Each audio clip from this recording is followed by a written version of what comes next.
ಎಲ್ಲರಿಗೂ ನಮಸ್ಕಾರ. Hello guys, welcome back to ದೊಡ್ಡ ಮನೀಸ್ ಕಿಚನ್. ಇವತ್ತು ನಾನು ನಿಮ್ಗೊಂದು ಸ್ವೀಟ್ ರೆಸಿಪಿ ತೋರಿಸ್ತಿದ್ದೀನಿ.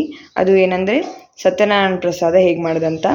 ಸೊ ಫಸ್ಟಿಗೆ ನಮಗೆ ಸತ್ಯನಾರಾಯಣ ಪ್ರಸಾದ ಮಾಡೋಕ್ಕೆ ಬೇಕಾಗಿರೋ ಸಾಮಗ್ರಿಗಳು: ಅರ್ಧ ಗ್ಲಾಸಷ್ಟು ಸಕ್ಕರೆ, ಅರ್ಧ ಗ್ಲಾಸಷ್ಟು ಸಣ್ಣ ರವೆ, 2 ಗ್ಲಾಸಷ್ಟು ಹಾಲು, ತುಪ್ಪ, ಗೋಡಂಬಿ ಹಾಗೂ ಏಲಕ್ಕಿ ಪುಡಿ. ಈಗ ಫಸ್ಟ್ ನಾವು ಒಂದು ಪಾತ್ರೆ ತೊಗೊಂಡಿದ್ದೀವಿ, ತುಪ್ಪ ಹಾಕ್ಕೊತಿದ್ದೀವಿ, ಒಂದು 2 ಸ್ಪೂನ್ ಅಷ್ಟು.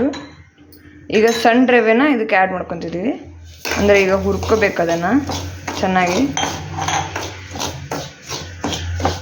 ಸ್ವಲ್ಪ ಕೆಂಪು ಕಲರ್ ಬರೋ ತನಕ ಹುರ್ಕೋಬೇಕು ಅದನ್ನು ಚೆನ್ನಾಗಿ. ಈಗ ಇದು ಹುರ್ಕೊಂಡು ಆಯಿತು. ಈಗ ನೆಕ್ಸ್ಟ್ ಒಂದು ಪಾತ್ರೆ ತೊಗೊಂಡಿದ್ದೀವಿ, ಅದಕ್ಕೆ ಹಾಲು ಆ್ಯಡ್ ಮಾಡ್ಕೊತಿದ್ದೀವಿ, ಸಕ್ಕರೆ ಹಾಕ್ಕೊತಿದ್ದೀವಿ.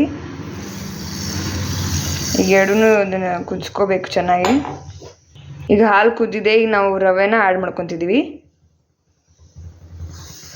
ಅದು ರವೆ ಆ್ಯಡ್ ಮಾಡ್ಕೊತ ನೀವು ಕಲಿಸ್ಕೊಂತಿರ್ಬೇಕು ಅದನ್ನು, ಯಾಕಂದರೆ ಗಂಟು ಆಗಬಾರ್ದು ಅಂಥೇಳಿ.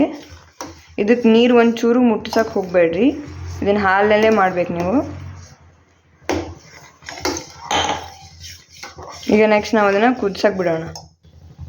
ಈಗ ನಾವು ಸ್ವಲ್ಪ ಅದಕ್ಕೆ ತುಪ್ಪ ಆ್ಯಡ್ ಮಾಡ್ಕೊತಿದ್ದೀವಿ, ಒಂದು 2-3 ಸ್ಪೂನು. ಇದನ್ನು ಚೆನ್ನಾಗಿ ಕುದಿಯೋಕೆ ಬಿಡೋಣ. ಈಗ ರವೆ ಹುಡ್ಕೊಂಡಿದ್ರಲ್ಲ ಅದೇ ಪಾತ್ರೆಯಲ್ಲಿ ನಾವು ಈಗ ತುಪ್ಪ ಹಾಕ್ಕೊತಿದ್ದೀವಿ. ಇದನ್ನು ನಾವು ಗೋಡಂಬಿ ಫ್ರೈ ಮಾಡ್ಕೊಳ್ಳೋಕ್ಕೆ.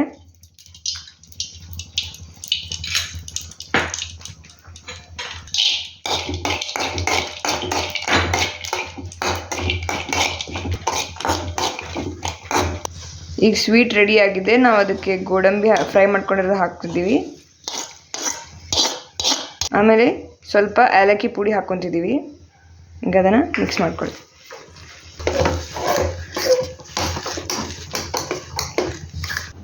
ಎಲ್ಲರೂ ಇಷ್ಟಪಡುವ ಸತ್ಯನಾರಾಯಣ ಪ್ರಸಾದ ರೆಡಿ ಆಗಿದೆ.